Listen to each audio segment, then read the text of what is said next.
You're listening to the Monday Night Community Show with Daniel on BRFM.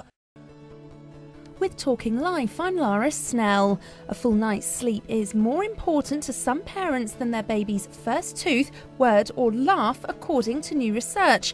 The study by Pampers revealed 9 in 10 parents claim they lose up to 28 hours of sleep every week. That's 60 days a year. The research also confirmed the biggest threat to an infant's sleep is a wet nappy for 1 in 5 parents. Wendy Dean is the founder of Baby Sleep Answers and a sleep expert for Pampers. She told us a bit more about the study. Well, the Pampers research of 2,000 parents in the UK found that there were 3 main reasons why parents were losing so much sleep. The first of them was a wet nappy was a very common reason why babies were waking up. The second was that hunger, and the third was teething.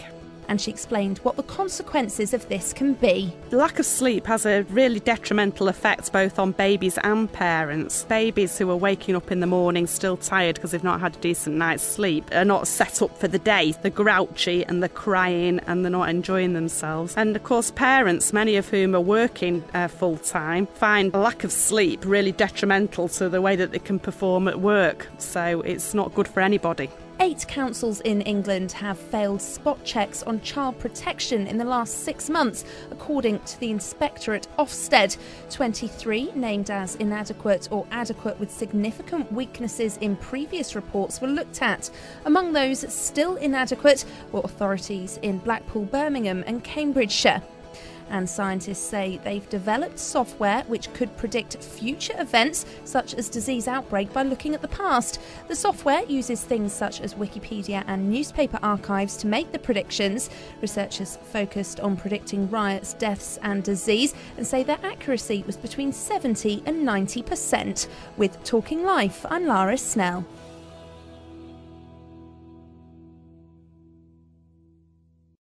With Talking Money, I'm Lara Snell. The Scottish insolvency statistics for the third quarter have been published, revealing nearly 350 Scots are becoming insolvent every week. In 2012, the figures uncovered that there were over 4,000 personal insolvencies in Scotland, more than 1,800 awards of bankruptcy and over 2,000 protected trust deeds. It comes at the same time a new report reveals over a third of Scots are unaware of the debt management options available to them.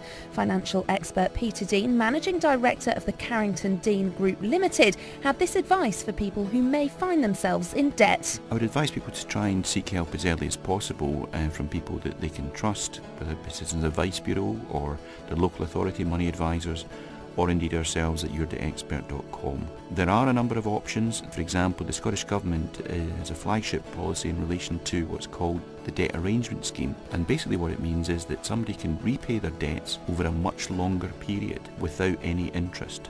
And he says it's important not to ignore the problem. I do meet people on a regular basis who've been worried for months, if not years, and it's amazing when they talk to somebody that knows what they're talking about and that will be upfront with them. It's important that they know what the options are, because taking action early on means so much less pain.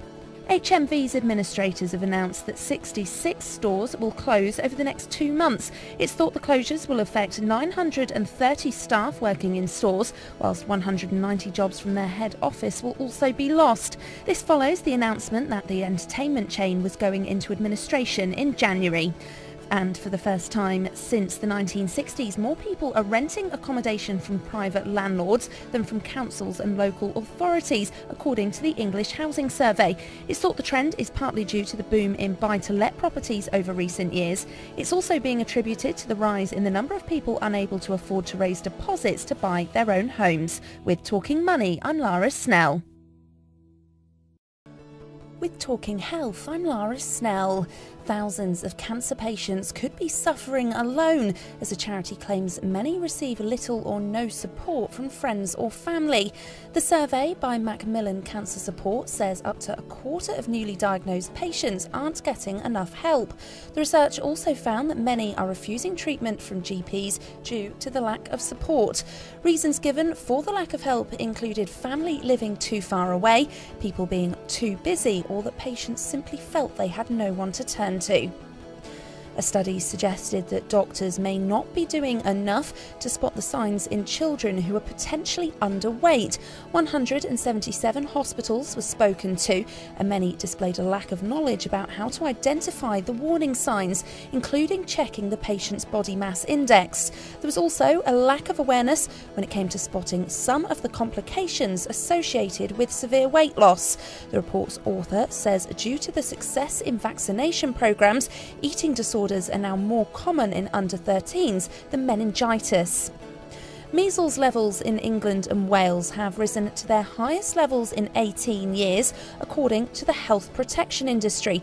There were over 2,000 cases in 2012. The rise was partly due to outbreaks in Merseyside, Surrey and Sussex, whilst there were also cases identified amongst travelling communities. The peak comes despite the fact that measles vaccinations are more available now than ever. And the reduction in the pack size of paracetamol has been credited with a drop in the number of deaths from overdosing on the medication. However, the number of people taking overdoses of paracetamol overall has not dropped. In 1998, the government restricted the number of tablets in packs to 32 in pharmacies and 16 in other shops. The number of people on the register for a liver transplant because of paracetamol overdose has also fallen. With Talking Health, I'm Lara Snell.